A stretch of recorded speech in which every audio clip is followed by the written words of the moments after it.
আপনারা সেখানে পার্লামেন্টে একটা মবের জায়গা করে ফেলছেন। এজন্য আমাদের স্পিকার সাহেব বলেছেন যে mister Abdullah, this is not Shahbag square. তো এই জন্য আমাদের মনে রাখতে হবে সব জায়গায় শাহবাগ স্কোয়ার বানাবেন না। আর মানুষজনকে আবার জোর করে মব করার চেষ্টা করতেছে। জুলাইয়ের সুবিধাভোগী যাদের মব না দেখলে তাদের পেটের ভাত হজম হয় না, তারা দিন রাত খালি চিন্তা করে আমি শয়নে স্বপনে খালি মবই দেখব। তো এরকম মব দেখতে যে দুর্ঘটনার শিকার হইতে পারেন। আমরা দেখলাম সংসদ এরকম আনন্দময় সংসদ এবং জ্ঞানের সংসদ, মেধার সংসদ এরকম আমরা খুব কম পেয়েছি।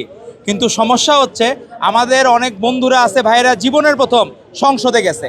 অনেকে আছে জামায়াতের আমির, অনেক বড় নেতা, কিন্তু অনেকে চেষ্টা করছে। যেমন আমাদের নেতা প্রধানমন্ত্রী জনাব তারেক রহমান এই প্রথম ইলেকশনেই উনি নিজে এমপি হয়েছেন, এর আগে কোনোদিন উনি ইলেকশন করেন নাই। কিন্তু জামাতের আমিরের অতীত ইতিহাস আছে জামানত বাজেয়াপ্ত হওয়ার। তো উনি নিজে হয়তো বা এটাকে একটা মানুষের স্বপ্ন থাকে না যে জীবনে পার্লামেন্টে যাবে, তো তার স্বপ্ন পূরণ হওয়াতে উনি খেয়ে হারিয়ে ফেলছেন।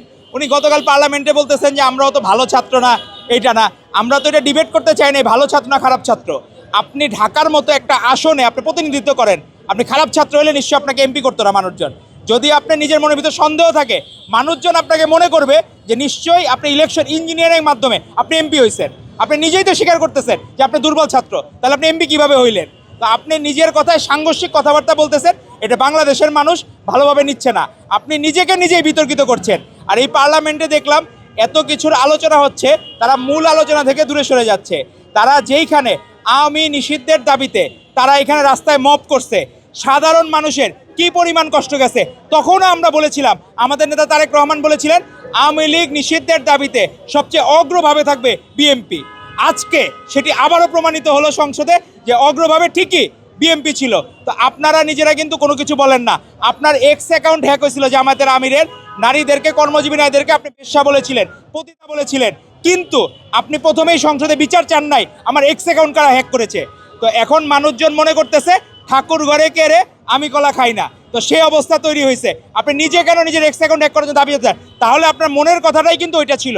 আপনারা ঠিকই কর্মজীবী নারীদেরকে বেশ্যা মনে করেন, পতিতা মনে করেন, কিন্তু বাংলাদেশের মানুষ আপনাদের যত ইশতেহার ছিল সেগুলো কিন্তু গ্রহণ করে নাই। এরা ঠিকই বিএনপির রাজনৈতিক ইশতেহার গ্রহণ করেছে এবং প্রত্যেকটা জায়গায় আমরা নোট অফ রিসেন্ট দিয়েছিলাম, সেখানে উল্লেখ করেছিল যে কোনো রাজনৈতিক দল বা জোট যদি রাজনৈতিক ইশতেহারে উল্লেখপূর্বক জনগণের ম্যান্ডেট লাভ করে তাহলে সেটি কার্যকর হবে। তো আমরা যেহেতু জনগণের ম্যান্ডেট অর্জন করেছি, আমরা যদি মনে করি আমাদের প্রধানমন্ত্রী তারেক রহমান যে রাধে সে চুলো বাঁধে, তো আমরা যদি মনে করি উনি প্রধানমন্ত্রী হয়েও দলের প্রধান হইলে আমাদের হারমোনি ঠিক থাকবে, দেশের হারমোনি ঠিক থাকবে, আমরা যদি সেটা মনে করি, বাংলাদেশের মানে প্রায় 50% উপর মানুষ মনে করে উনি প্রধানমন্ত্রী হিসাবে যেমন যোগ্য, উনি বিএনপির চেয়ারম্যান হিসেবে ততখানি যোগ্য। এই জন্য মনে করে বলেই মানুষজন আমাদের রাজনৈতিক ইশতেহার দেখেই তারা রাজি হয়েছে, ম্যান্ডেট দিয়েছে। তো এটি নিয়ে আলোচনা করা, ডিবেট করা, আপনারা গণভোটের রায় কার্যকরের কথা বলতেছেন, গণভোটকে নিয়ে আপনি সাধারণ বন্ধুদেরকে জিজ্ঞেস করেন, সাধারণ জনগণকে জিজ্ঞেস করেন, তারা 84টা কয়টা জানে তারা? তো আপনারা জোর করে কোনো কিছু আদায় করতে চাবেন। এখানে তো নোট অফ ডিসেন্ট ছিল, নোট অফ ডিসেন্ট তো জামাত ইসলামী দিয়েছে, নোট অফ ডিসেন্ট এনসিপিও দিয়েছে। তো আপনারা সেই নোট অফ ডিসেন্টগুলো আপনারা নিজেদের কথা বলেন না কেন? যে আমরা যে নোট অফ ডিসেন্টগুলো দিয়েছি আমরাও চাই আমাদেরগুলো যুক্তিযুক্ত হোক, আপনারা সেই ব্যাপারে কথা বলেন।